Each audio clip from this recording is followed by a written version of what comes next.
And yet that's what we want. That's what we seem to trust. So whenever there's a problem, we take it out of the hands of the greedy businessman and we hand it over to the public servant who's going to do what's good for society. And we trust that as a culture. And then sometimes we don't. We feel uncomfortable. I mean, we're split. Americans are split. They don't know what they want. So that's how we get into these situations. The problem is not a lack of understanding of economics. The problem fundamentally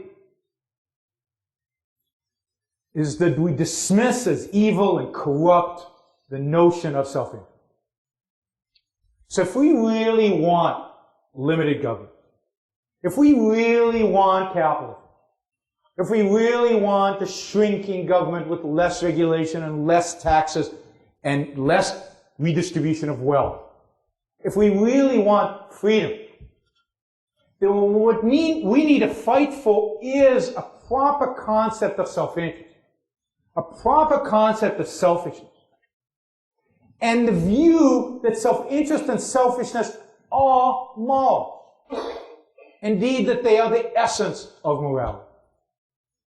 That taking care of oneself, that making one's own life the best life that it can be, that maximizing one's own happiness, one's own fulfillment of life is the most important thing in morality. That is the essence of morality. Is taking care of oneself.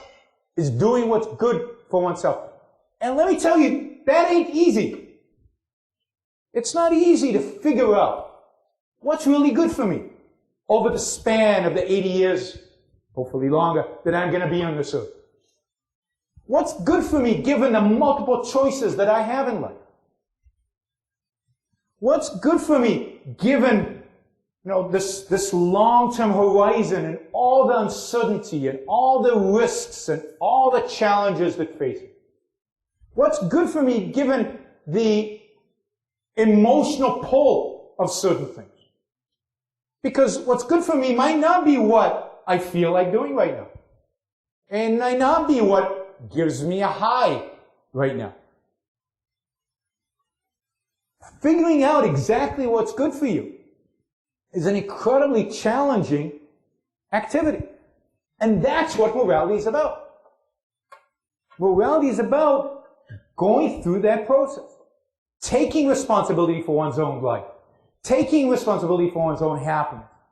Taking responsibility for one's own flourishing. And working hard at achieving it.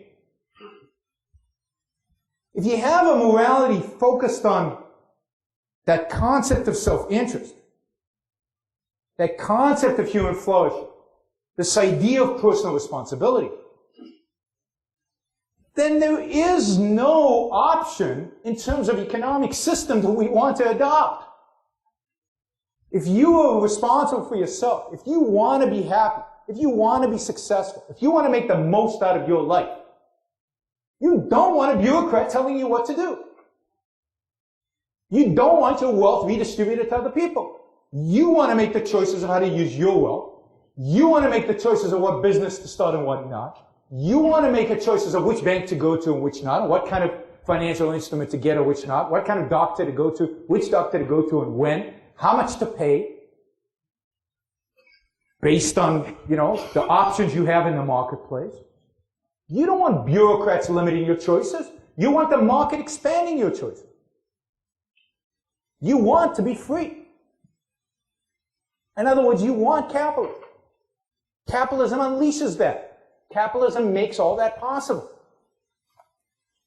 So, if self-interest is a virtue, then capitalism has to be a virtue. Capitalism then is the only economic political system that makes sense. So for us to get to that, to the point where we have capitalism, we have to abandon the notions of public interest, common good, all these notions that come out of altruism, come out of the morality of sacrifice.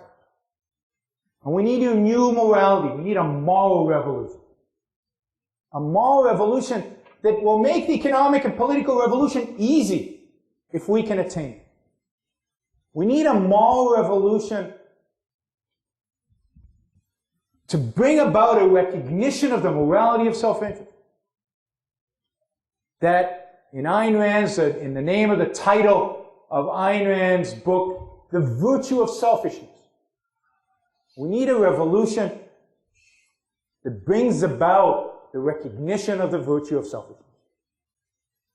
And with a revolution like that, markets will open up, capitalism will open up, the amount of options and the amount of wealth and the amount of prosperity and the amount of happiness, ultimately, that we can all access, that at our disposal is hard to imagine. But that's the kind of revolution we need to fight, and that's the kind of revolution I hope you all will join us in fighting. Thank you.